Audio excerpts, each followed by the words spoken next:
Hello friends, आप सभी का बहुत बहुत स्वागत है आपका हमारे YouTube channel stock with Malik में। दोस्तों, आज की इस वीडियो में बात करूंगा मैं शीला फोम शेयर के बारे में। देखिए, उन्होंने अपनी एक न्यूज़ शाया की है और उस न्यूज़ में क्या कुछ कहा है वो आप खुद देखें। शीला फोम सीज 14 से 15% CAGR growth in next 3 to 5 year, CEO Nilesh Majumdar.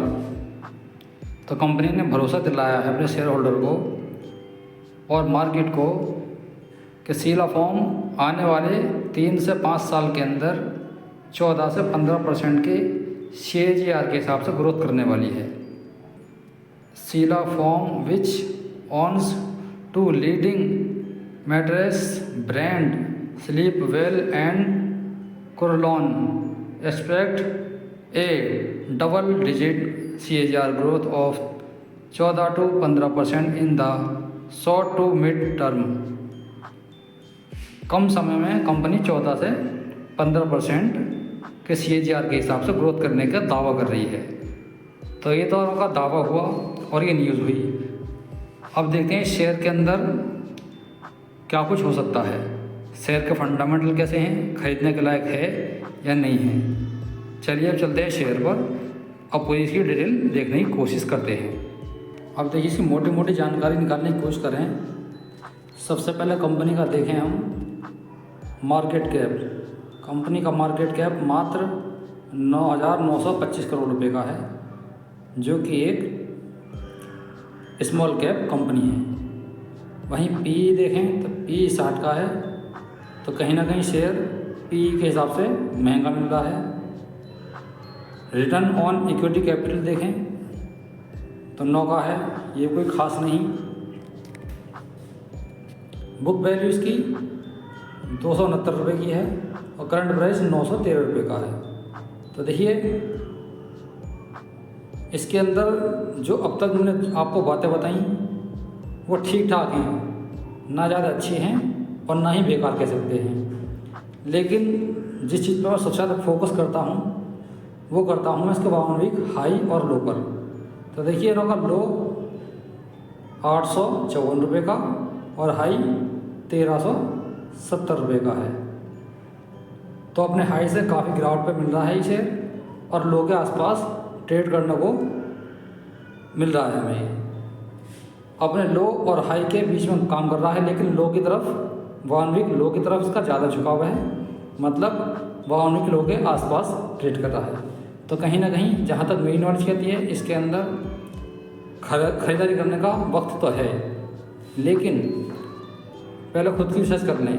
मेरे कहने से इन्वेस्ट ना करें, जो मुझे महसूस होता है मैं आपको बताता हूँ। अब चलते हैं इसकी और आगे कुछ अच्छाइयाँ और बुराइयाँ देखने की कोशिश करते हैं। तो देखिए, शेयर के अंदर हम सब प्राइस देखें तो लगातार गिर रहा है ये शेयर और गिरते गिरते ये अब काफ़ी नीचे आ चुका है।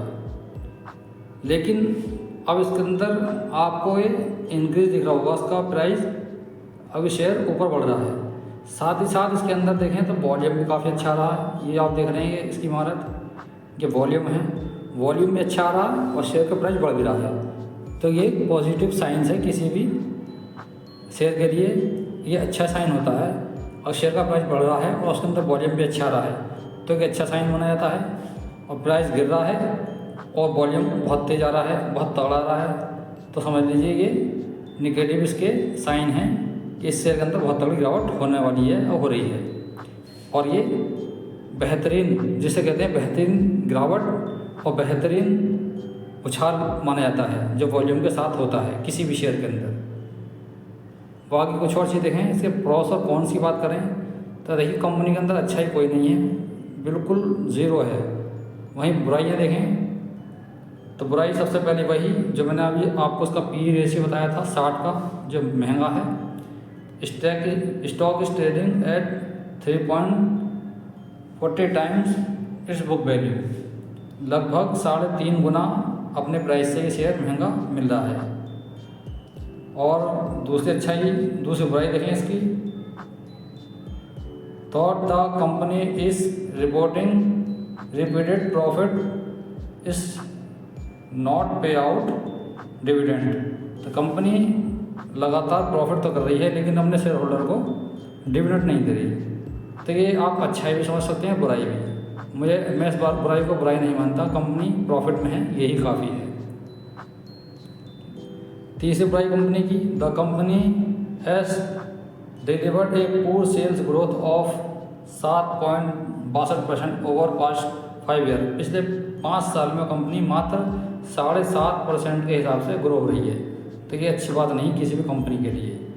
अगली बुराई, company has a low return on equity 11.1% over last 3 year. ये भी अच्छी चीज़ नहीं है, मात्र 11% का रिटर्न बना के दे रही है इक्विटीज़ की। इससे बढ़िया तो कोई अपने शेयर को, अपने पैसों को बैंक में जमा कर दे, एफडी में डाल दे तो मिल जाएगा, या म्यूचुअल फंड में डाल दे, इससे बेहतर मिल जाएगा। तो ये कुछ अच्छाइयाँ बुराइयाँ थी, आप देख सकते हैं। अब मैं अगली चीज़ की तरफ चलता हूँ। अब देखेंगे इसके क्वार्टरली रिजल्ट, कंपनी के क्वार्टरली रिजल्ट कैसे आए। तो कंपनी की सेल्स देखें, मार्च 2023 में 729 करोड़ रुपए की सेल्स थी, जो मार्च 2024 में 845 करोड़ की सेल्स हो चुकी हैं। सेल्स बढ़ रही हैं, अच्छी बात है। ऑपरेटिंग प्रॉफिट ये भी बढ़ रहा है, चाहे कम ही बढ़ा हो लेकिन बढ़ रहा है, घटा नहीं है, कि अच्छी बात है। अदर इनकम देखें तो अदर इनकम भी लगातार बढ़ती हुई देखने को मिल रही है। फिलहाल 70 करोड़ की अदर इनकम है। नेट प्रॉफिट बिफोर टैक्स, तो उसके अंदर भी आप बढ़ोतरी देखने को देख सकते हैं, जो पहले 63 करोड़ थी अब 83 करोड़ है। नेट प्रॉफिट जो पिछले क्वार्टर में 44 करोड़ था अब 65 करोड़ है। तो देखिए कंपनी की सेल्स भी बढ़ रही हैं और प्रॉफिट बढ़ रहा है, चाहे रफ्तार धीमी क्यों ना हो, प्रॉफिट है और सेल्स बढ़ रही हैं, ये काफ़ी है।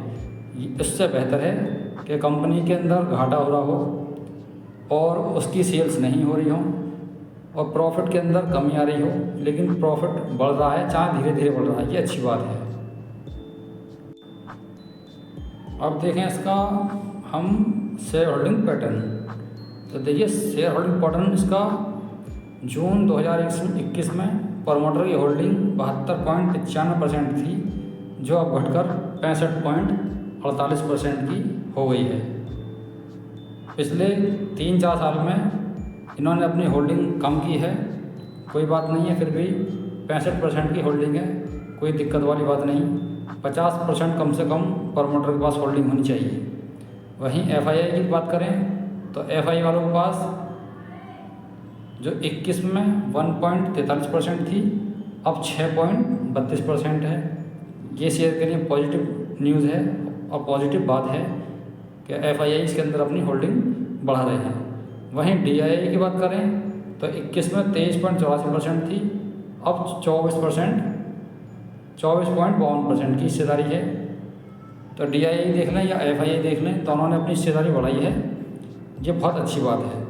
वहीं पब्लिक की बात करें तो पब्लिक के पास मात्र 3.68% की हिस्सेदारी है। इसकी क्या वजह है? वजह ये है कि इस शेयर के अंदर आपको देखने को नहीं मिलेगा ज़्यादा उतार चढ़ाव। आज 100 रुपये घट रहा है, 50 रुपये बढ़ रहा है, इस तरीके के शेयर होते हैं। इस तरीके के शेयर आम जनता को ज़्यादा अच्छे लगते हैं। और जो बड़े बड़े फर्म होती हैं वो हमेशा ये देखती हैं कि किस शेयर का प्राइस रुका हुआ है, कंसोलिडेट कर रहा है, तो उसी में वो देखते हैं। और साथ ही साथ ये भी चेक करते हैं कंपनी प्रॉफिट में है या नहीं। इसी को देखकर वो अपनी होल्डिंग बनाते हैं, जो उन्होंने वाकआउट कर रखा है। पब्लिक की होल्डिंग बहुत कम है। तो देखिए मैंने आपको इसकी सारी डिटेल निकाल के देने की कोशिश की। आपको डिटेल कैसी लगी, वीडियो कैसी लगी? अच्छी लगी हो तो लाइक और शेयर कर दें, और चैनल पर पहली बार आए हैं तो चैनल को सब्सक्राइब कर लें। घंटे वाले बटन को दबा कर ऑल पर सेट कर लें, ताकि आपके पास नोटिफिकेशन पहुंचता रहे कि किस शेयर के अंदर से क्या न्यूज़ निकल कर आ रही है और आपको उसके अंदर क्या करना है। पोजीशन बनानी है, खरीदारी करनी है, सेल करना है, जो भी आप करना चाहें वो कर सकते हैं। तो दोस्तों आज की वीडियो में इतना ही, मिलता हूँ अगली वीडियो में, तब तक के लिए धन्यवाद, गुड बाय।